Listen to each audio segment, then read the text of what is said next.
Hey guys, Todd Anderson back here today with another playtesting video. Today we're going to be playing with Mr. Braun-Duin on the select side.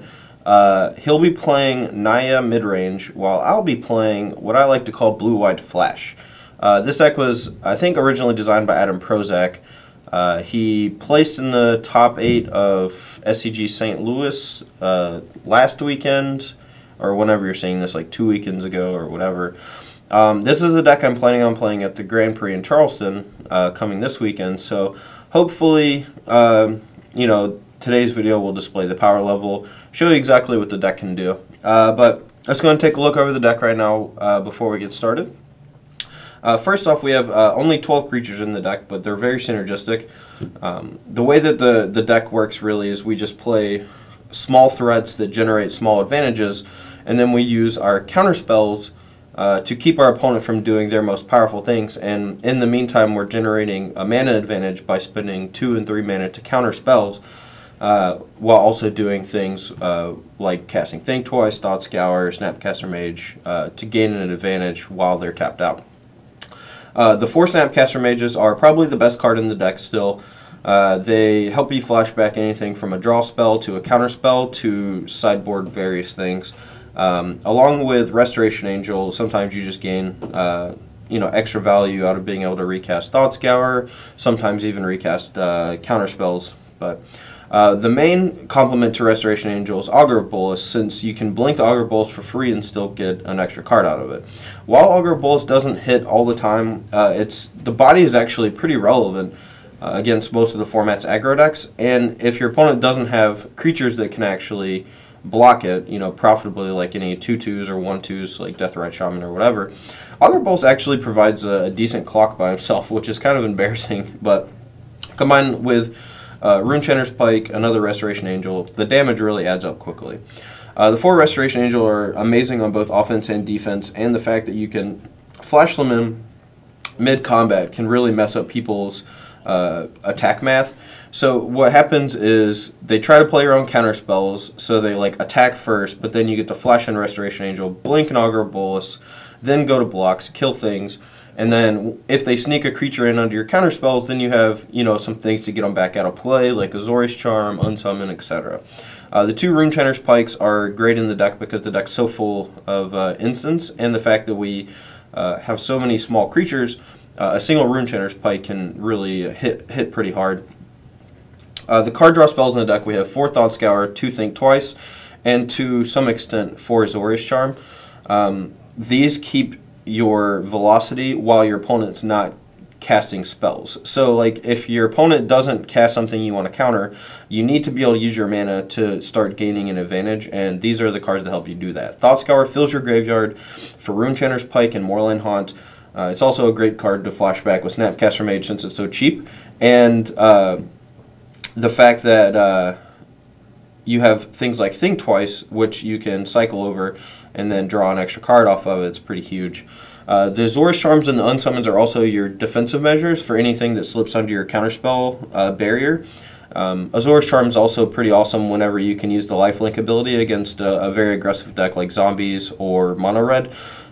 Combined with a Runechanter's Pike, the lifelink ability can be game-changing. The 2 Dissipates, 3 Essence Scatter, 1 Rewind, and 2 Syncopate is the current counter suite that I like the most.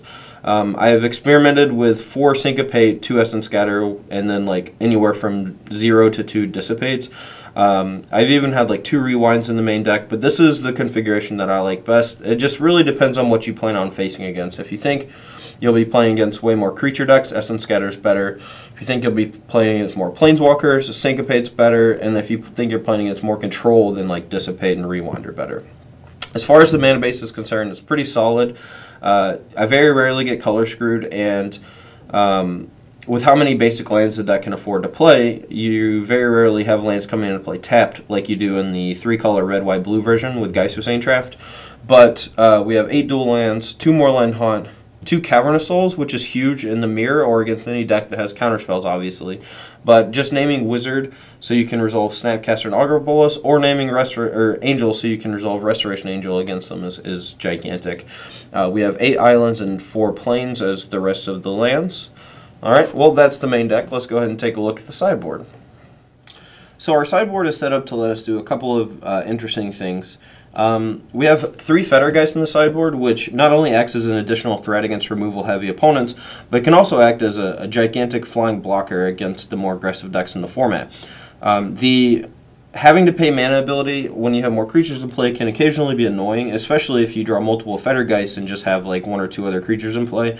But the effect that you get from having such a cheap monstrosity is pretty awesome. I like to bring it in against a lot of different matchups just because it's another huge threat, but I wouldn't also be against playing like 1 or 2 in the main deck either. So we might try that sometime in the future, but this is what we have for now. We have 3 Detention Spheres, which are great against opposing planeswalkers like Jace, since Jace is one of the more annoying planeswalkers against you, since most of your creatures are so small. Detention Sphere also deals handily with Lingering Souls, which can also be problematic due to your small creature count. We have 2 Supreme Verdicts that can come in against any sort of Weenie Rush deck, decks that can get under your counter spells very easily. Sometimes you just need a reset button, and Supreme Verdict is the best one for the job, obviously. The counters that we have on the board help out in various matchups. We have 2 Dispels, which are great against other counterspell decks to help force through your creatures, as well as just win counter wars. We have a Singleton Negate that comes in against any sort of slower control deck, and then we have another Rewind, which comes in against like the mid-range or control decks. We also have a Singleton Faith Shield, which not only can protect your Runechainer's Pikes from Detention Sphere, it can also protect you from like a mono red or a zombie deck once you get around 5 or less life. It acts as a pseudo fog that can also protect your creatures from removal, protect your creatures in combat, and the fact that you have Snapcaster Mage to flash it back means sometimes you can just time walk your opponent twice, which is huge. We also have 2 Purify the Grave that come in against the various Reanimator decks or things that rely on the graveyard heavily, like Lingering Souls, but you have to be careful not to side in Purify the Grave too much. You want to rely less on Purify the Grave to actually deal with graveyards than, you know, like, you don't really want to bring it against a deck that just has Lingering Souls as their only graveyard card, because you're going to be bringing Detention Sphere and you don't want to have too many cards that just do nothing. So, alright, well, guys, that's the deck. We'll be playing the match shortly against Brian's Naya deck. Stay tuned, we'll be right back.